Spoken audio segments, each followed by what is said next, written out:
control the latest military news update. This is AFP Community News, hosted by Rofh Suzon every 12 noon, Mondays to Fridays. Only here on DWDD Armed Forces Radio. One AFP for a stronger Philippines.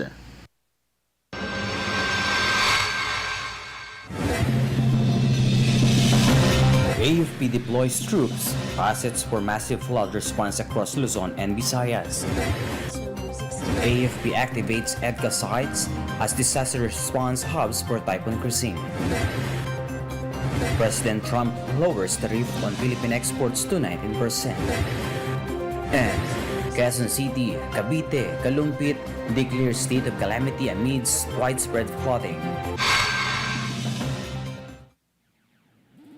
DWDD Armed Forces News. Good day everyone, as well to our troops at Camp Emilio Aguinaldo, Quezon City. Today is Wednesday, July 23, 2025, and we will bring you the latest news from the armed forces and other information around the Philippines. I am Spencer Ross for AFP Community News.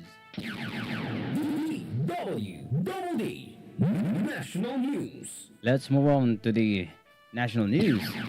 DWDD Armed Forces News. The Armed Forces of the Philippines has mobilized 33 disaster response and rescue teams along with 16 land assets to aid communities affected by flooding in northern Luzon and the Visayas. According to the AFP spokesperson Colonel Prancil Margaret Padilla, over 12,900 personnel and hundreds of military assets remain on standby nationwide for emergency deployment.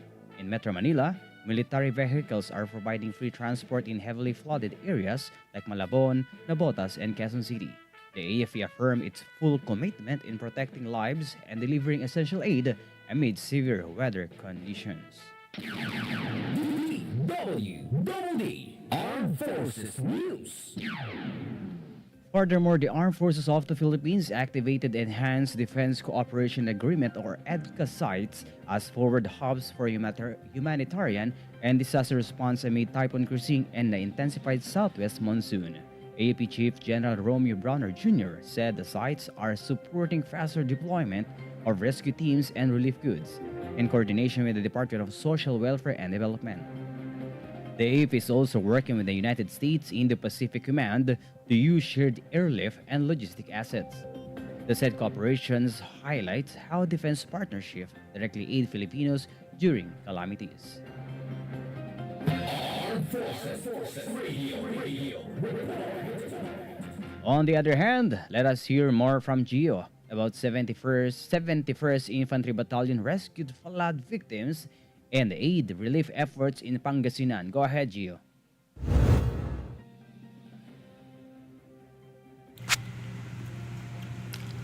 The 71st Infantry Kaibigan Battalion deployed its search, rescue, and retrieval teams across Pangasinan to assist communities hit by monsoon-triggered floods. Troops rescued 28 stranded civilians in mga tarem and helped unload relief goods in Umingan to ensure efficient aid delivery. At the request of the Provincial Disaster Risk Reduction and Management Office, additional teams were prepositioned for rapid response. The battalion's swift action highlights its strong commitment to disaster response and public service. This is Gio reporting for AFP Community News, one AFP for a stronger Philippines. Thank you so much, Gio. Furthermore, in response to heavy rains from the southwest monsoon, the 5th 25th Combat Engineer Battalion of the Philippine Army swiftly deployed 2 light urban search and rescue teams to flood-hit areas in Quezon City and Marikina. The teams conducted water search and rescue operations to evacuate trapped residents and ensure public safety. Coordinating with local governments and agencies, the unit remains on standby for further disaster response as bad weather persists. DWDD Armed Forces News. On the other hand, the 31st Infantry Charge Battalion led an amnesty application event for around 40 former rebels in Albay, in coordination with the local Amnesty Board Secretariat and the Integrated Bar of the Philippines. 31st Infantry Battalion Commanding Officer Lieutenant Colonel Joy O. Villanueva emphasized the unit's commitment in helping former rebels reintegrate into society and live peacefully under the law. Legal support was also provided to guide applicants through the process. The battalion continues to call on remaining armed members to surrender and embrace the path of peace and unity. Armed Forces Radio. More updates from Beth Añete. Philippine Navy rescues 45 stranded residents in Manila amid Typhoon Cruising. Go ahead, Beth.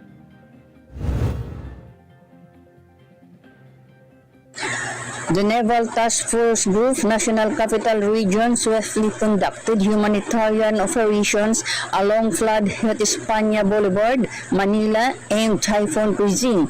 A composite team of Naval Rescue and Marine Fire Unit evacuated 45 stranded individuals, transporting them safely to Quezon City Hall.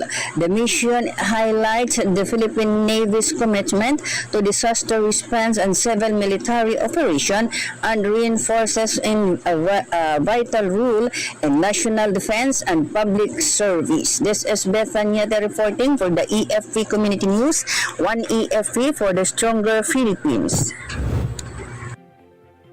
Thank you so much, Beth. Keep safe and keep dry.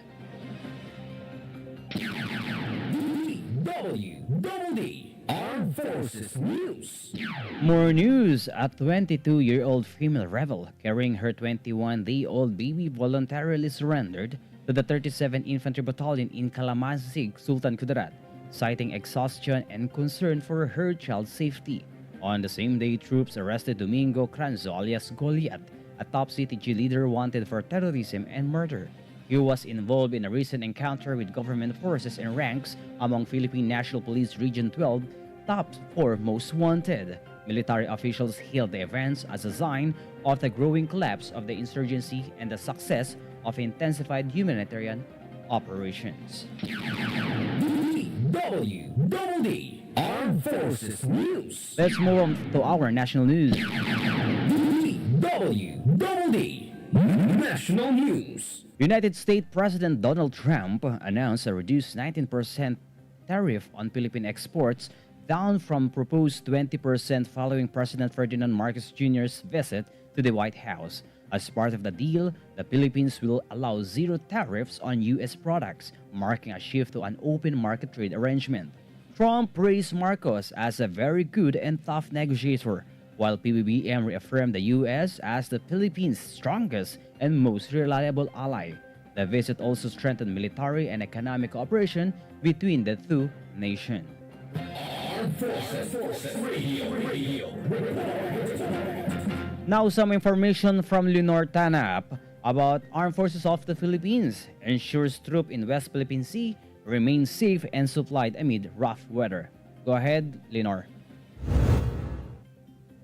The Armed Forces of the Philippines assure the public that troops stationed in the West Philippine Sea, including those aboard BRP Sierra Madre, remaining safe and fully supplied despite rough seas and strong winds.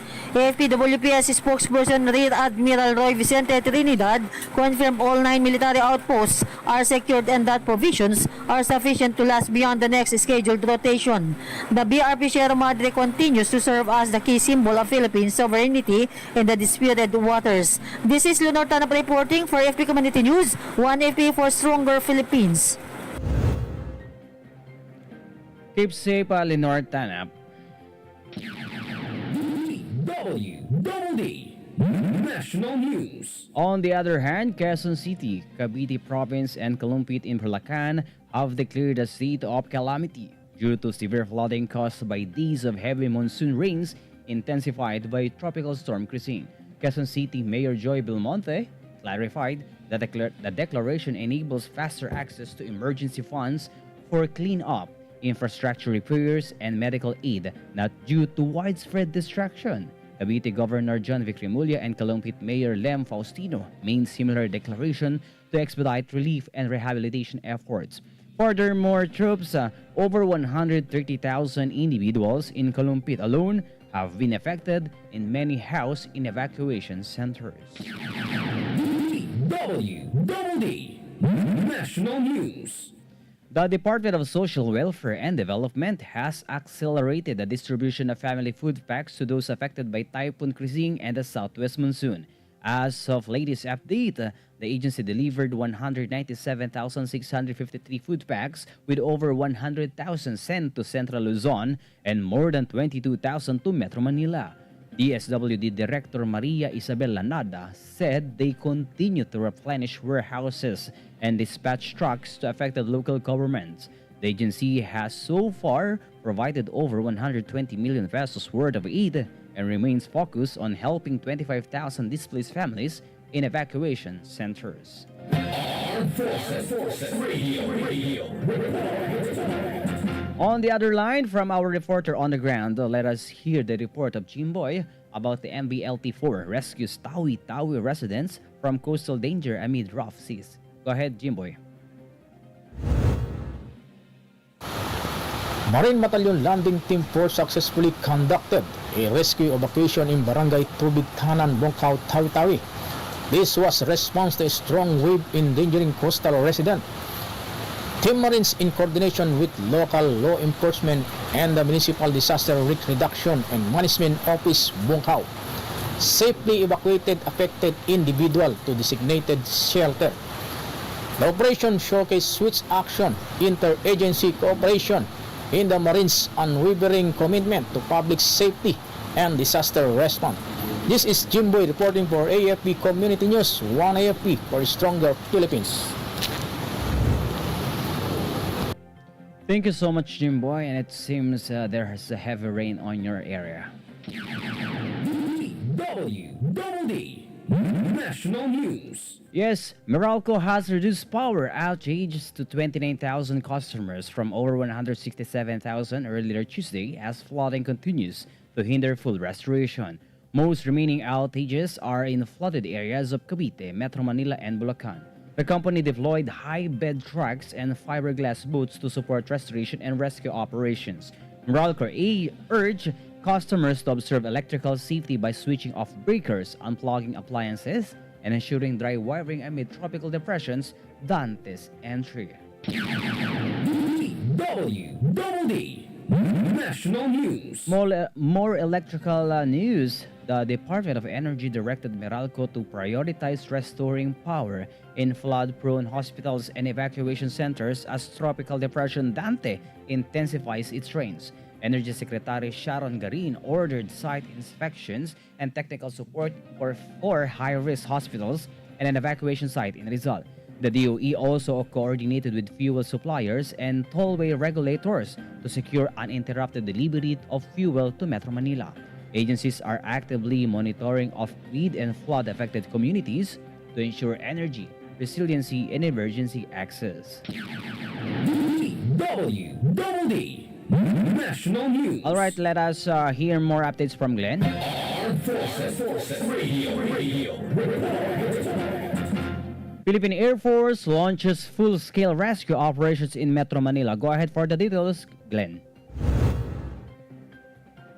Yes, the disaster response task units of the Philippine Air Force in Colonel Jesus Villamor Air Base, in coordination with the 520th Air Base Group, are conducting non-stop rescue and relief operations across Metro Manila using KM250 and M395 military trucks.